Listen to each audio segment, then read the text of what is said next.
Hey everyone, welcome back to my channel. It's Courtney from How Courtney Sees It, and this is going to be my June wrap up.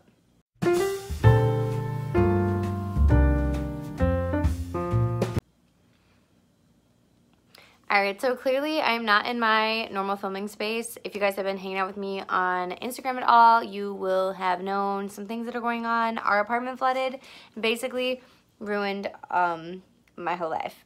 Anyway, so we are living in a hotel currently, which is where I'm filming from.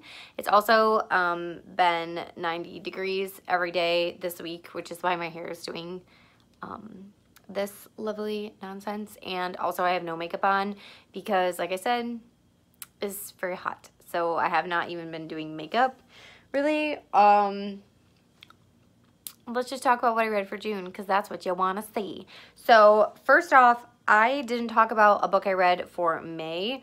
My note taking is not so good apparently. So for May, I read The Diviners by, I feel like it's Libre. Is that right? I don't know, but I'm gonna put it over here. And honestly, I listened to this on audiobook and I was really not into it until it got like halfway through. But everyone loves it. So like everyone talks about how much they love the series and how good it is. So I was like, it has to get better. So I just stuck with it. And I really liked the ending. Like, I had a good time. It really sucked me in. I wanted to know what was going on. I enjoyed it. It's very supernaturally, and I like that. I like that a lot. Next, just moving on to stuff I read for June. Now we're getting into the meat of it. I finished Queen of Nothing by Holly Black. I gave this a 5-star. Big fan. I understand the cover now that I've read it. I was very confused previously. I do wish that, I understand this is YA, I understand, but I wish that Jude and Carden, like, had more, I don't know, like, fluffy, cute love scenes together, because I love them. I don't know. That's all. Anyway, I finished, The Unhoneymooners. I read that book. It is covers over here. I do have some of these in hardcover, but they're currently drying at my in-laws' house. So like I said, everything is going to be photos. The Unhoneymooners, I also gave 5 stars. I really like this book. I'm a sucker for like enemies to lovers. You guys know, you know by now. But it was super cute. It was cutesy. I mean, it was kind of predictable because, again, like, it's a romance. They're all kind of predictable. Like, you know, they're going to get together. You know, it's going to be some kind of, like, dramatic middle point, like, breaking point, and then they make up, and then they're together, and they're happy. So, it was a little bit predictable that way, but it was super cute. I really liked it. And then I did also finish the Ballad of Songbirds and Snakes, which is the Hunger Games prequel, and I gave it 4 stars. So I started to do a reading vlog about this book, and then I ended up stopping because I just honestly like didn't have time to keep up on a vlog. And basically I really like the writing style because I like Suzanne Collins' writing style, and I think she did a good job of getting you to feel bad for Snow because he has a hard childhood, and like it's during the war, and you know they used to have a lot of money and now they don't, and so you kind of start to feel bad for him. And then just when you think there's going to be like a character development, like a character arc, like he's going to be a changed person, all of a sudden he's a bad person again, and you're like, you feel fooled, you feel thwarted. But it does make a ton of sense based on his character in the original Hunger Games trilogy. So it's kind of cool though because she goes into detail on how some of the games, like how the games began and how the Hunger Games, like certain things like where you can bet on tributes and like give gifts and stuff, how that kind of came about. And it was sort of like Snow and his classmates' ideas, and it was interesting. I'm not sure I might read it again if I do like another readathon, like of all 4, but I'm not sure I would read it a ton more times, but I do own it now. So I'm going to pass on to one of my friends to let them read it because they want to read it also. And then in that same respect, I literally finished A Ballad of Songbirds and Snakes, and then I went back and I read Catching Fire because I read The Hunger Games last month or 2 months ago. I don't recall. Must have been 2 months ago. But I read I read Catching Fire, and I gave it 5 stars for the reread because I loved it.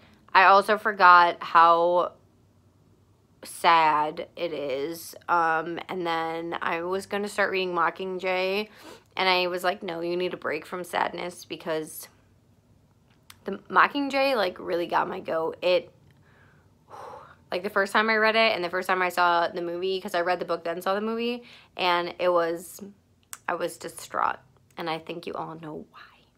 I also finished Supernova by Marissa Meyer, which is the 3rd of the Renegades trilogy. I could not think of that word. I gave it 4.5 stars. I really like this series. I thought it was very well done. I also thought it was kind of interesting because the main character, Nova, is a villain, and she's raised a villain. And then, but the whole time, like, through the series, she's struggling with, like, good and evil. Like, is she really bad? Like, are the things she's doing, like, she basically is just struggling with, like, her identity and, like, who she wants to become and what she wants to do, and dealing with, like, family pressures and stuff like that, which I feel like a lot of teenagers and young adults and even full-grown adults have to deal with. So I thought it was cool that that was, like, kind of addressed in the story. I also ship her and Adrian really hard, like, from the first moment of the first book when they interact. So, lit. But I really liked it. I kind of want her to write another one. I don't know if she is. I could probably look it up and see, but I want her to write another one. Super bad. My TBR basically went out the window. I read 2 of the 4 books that were on it, and haven't been doing anything productive since then. So for July, I haven't even filmed my TBR video yet, clearly. But I'm not sure what will be on it. I'm going to say a couple more times, I guess. It's been so... I mean, if any of you have dealt with, like, insurance and, like, a crisis situation with, like, your home, let me know what was helpful for you down below, because since we don't own our apartment, it's a rented thing, we're having a lot of problems with the apartment complex, just not being helpful. And, like, today, like, it's just stupid stuff. Like, they didn't tell us that if we don't have everything off the floor, the carpet guys won't even come in the building until I specifically ask today. And they're supposed to be here tomorrow at, like, 8 a.m. And I was like, you didn't think that was important information? Like, so it's just stuff like that, and dealing with insurance, and, like, I've never had to deal with anything like this before because I've never had, like, a major problem before, obviously, so it's just kind of a pain, and clearly we're, like, not in our home, and it feels like our home is not ours anymore, and that, honestly, the apartment company, like, the owners don't care that it was our home that got wrecked, and they're really not doing anything to be helpful. So we're also low-key looking for a new place to live, which is stressful, on top of everything else that's, I mean, that everyone else is also dealing with, like the COVID spikes and work restrictions and just daily blah. That was a big downer at the end of that video. Yikes.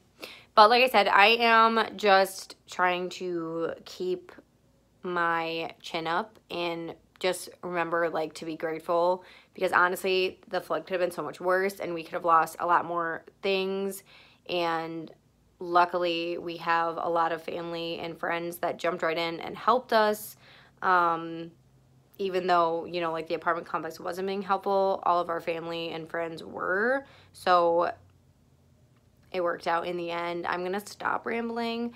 Thank you guys for hanging out with me. If you do want to follow what's happening, it's all on my Instagram stories, which is linked down below, as well as my Twitter.